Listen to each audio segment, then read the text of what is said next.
Hello बच्चों, मैं आपकी ब्यूटी मैम फिर से आपके साथ। शेष जो बच गया था आपका जो संपूर्ण क्रांति पाठ, उसका मैं जो question answer important question answer आपके साथ डिस्कस करेंगे। तो उम्मीद है आप लोग भी तैयार होंगे। तो चलिए स्टार्ट करते हैं। ये जो संपूर्ण क्रांति था, इस क्रांति ये जिसे छात्र क्रांति के नाम से भी जाना जाता है, तो यह 5 जून 1974 को हुआ था, है ना। किसके नेतृत्व में? तो आपका ये जयप्रकाश नारायण के नेतृत्व में, और वही इस चैप्टर के राइटर भी हैं। तो ये इसका मस्ट इम्पॉर्टेंट क्वेश्चन जो है डिस्कस करूँगी मैं। सिर्फ इसमें क्वेश्चन आंसर तो बहुत सारे स्टोरी से निकलते हैं, लेकिन जो इस बार 2026 में पूछने की संभावना है, तो उन क्वेश्चन का जो आने की संभावना है, उसमें क्वेश्चन है आपका कि आंदोलन के नेतृत्व के संबंध में जयप्रकाश नारायण के क्या विचार थे। उन्होंने कोई शर्त रखी थी, है ना। क्या शर्त रखी थी, ये क्वेश्चन है। तो उनके विचार थे कि जो है कोई भी आंदोलन तभी सफल होता है जब वो किसी एक के नेतृत्व को स्वीकार करे, दिल से है, जो ये समझे कि ये हमारा है, जो नेतृत्व करने की क्षमता इसमें है और ये हमारे बातों को रख पाएंगे। ये सबसे पहले होनी चाहिए, उसे विश्वास होनी चाहिए। और साथ में उनका यह विचार था कि मैं जो है सबको पहले संतुष्ट करूँगा, है ना, कि मैं सब की बातें, उसके मन की बातें, उसकी मांग, उसकी परेशानियाँ उसके साथ डिस्कस, हर डिसीजन के लिए डिस्कस करूँगा, लेकिन सुनूँगा खुद के मन का। डिसीजन मेरा खुद का होगा। और यही है जो आपके लिए मतलब जयप्रकाश नारायण का निर्णय होता है, यही उनका शर्त होता है कि हम जो कहेंगे वो सबको मानना होगा। हमारा जो डिसीजन होगा यानी मत होगा, वो सबको जो मानना होगा। अगर आपकी बातें, अगर सब तरफ से एक एक करके बातें आने लगी और सब का एक अलग डिसीजन होने लगा, तो कभी भी कोई भी क्रांति या नेतृत्व का कोई मायने नहीं रह जाता और वो सफल नहीं हो पाता। तो बच्चे इस चीज़ को समझें और उनकी सभी शर्तों को माने भी। इसके साथ ही और भी क्वेश्चन आपका होता है, जिसमें जैसे कि आपका ये हो गया इम्पोर्टेंट क्वेश्चन कि जो है भ्रष्टाचार की जड़ क्या है। क्या आप जेपी से सहमत हैं? इसे दूर करने के लिए क्या सुझाव देंगे आप? तो भ्रष्टाचार की जड़ क्या है? तो भ्रष्टाचार तो आज भी व्याप्त है। हर जगह आप किसी कॉलेज में एडमिशन लेने जाओ या कहीं एक एडमिट कार्ड भी आपको अगर इशू कर रहा है, तो उसमें भी आपको डिस्चार्ज करने के लिए, देने के लिए वो एडमिट कार्ड आपसे कुछ पैसे डिमांड होते हैं। आप स्कूल लिविंग सर्टिफिकेट लाने जाइए, उसमें पैसे लगे। जहाँ कोई भी लेने का कोई जगह नहीं, तुक नहीं बनता है, वहाँ भी है जो बच्चे देते हैं।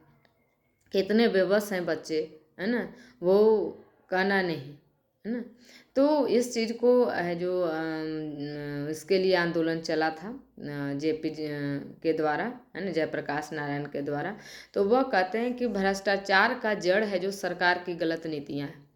भ्रष्टाचार कभी भी, कहीं भी, किसी भी समय अगर चल रहा है, तो इसका मतलब है सरकार की नीति गलत है, सरकार का नियम गलत है। सुधार सरकार के नियम से आना चाहिए। अगर सरकार जो चाहे तो किसी प्रकार की बुराई को अंत कर सकता है, क्योंकि सबसे शक्तिशाली, है ना, डेमोक्रेसी है। और डेमोक्रेसी जनता अपने खुद चूज करके है जो किसी को भी 5 वर्षों के लिए अच्छे कार्यों के लिए उसे नियुक्त किया जाता है, परंतु वो तो 5 वर्षों में यह भूल ही जाता है कि हम एक ऐसे देश में जी रहे हैं जो लोकतांत्रिक देश है, और वो अपने नियम चलाने लगता है और जनता के हित के बारे में तो भूल ही जाता है, जिसके वजह से भ्रष्टाचार काफ़ी बढ़ जाता है। हर तरफ बस त्राहिमाम रहता है। तो हम शॉर्ट में यह कह सकते हैं कि भ्रष्टाचार की जड़ है जो सरकार की गलत नीति है, क्योंकि क्वेश्चन है कि भ्रष्टाचार का जड़ क्या है। तो भ्रष्टाचार का जड़ क्या है? सरकार की गलत नीति। इसके बाद है क्या आप इस चीज़ को, ये बात जो है कौन बोलते हैं पता है? जयप्रकाश नारायण बोलते हैं कि भ्रष्टाचार का जड़ है जो सरकार की गलत नीति है। क्या आप इससे सहमत हैं? पूरी तरह से सहमत हैं हम, है ना। क्योंकि सरकार के पास इतनी पावर होती है कि चाहे तो भ्रष्टाचार को ख़त्म कर सकता है, लेकिन वो भ्रष्टाचार को ख़त्म करने के लिए कोई ठोस कदम नहीं उठाता। शायद उससे भी इस चीज़ का परसेंटेज वहाँ तक पहुँचता है, तभी तो जनता परेशान है, छात्र परेशान है, हर वर्ग परेशान है, लेकिन सरकार तो कान में रुई लेकर सो जाती है ना। तो यानी सरकार चाहे तो इसको ख़त्म कर सकता है, इसलिए हम जेपी के इस बात से पूरी तरह से सहमत हैं। इसके बाद आता है इसी में कि इसे दूर करने के लिए क्या सुझाव देंगे।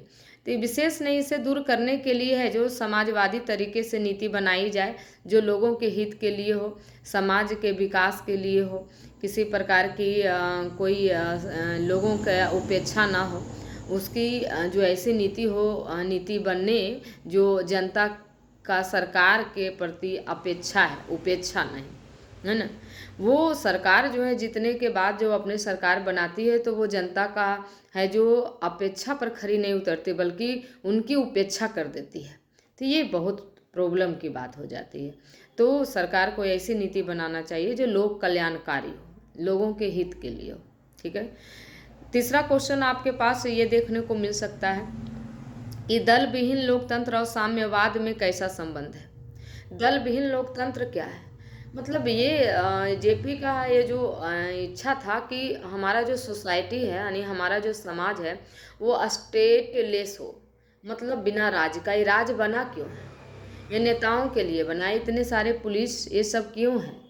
ये सिर्फ जनता के हिफाजत के लिए नहीं है, भले ही ये बनते हैं जनता के हिफाजत के लिए, लेकिन ये सभी नेता अपने इर्द गिर्द अपनी सुरक्षा के लिए रखे हुए हैं। क्यों उन्हें सुरक्षा की ज़रूरत है? किससे उनको डर है? जब वो जनता ही उसे जीत कर अपना मत देकर उन्हें उस कुर्सी पर बैठाया, फिर उन्हें क्यों सुरक्षा चाहिए?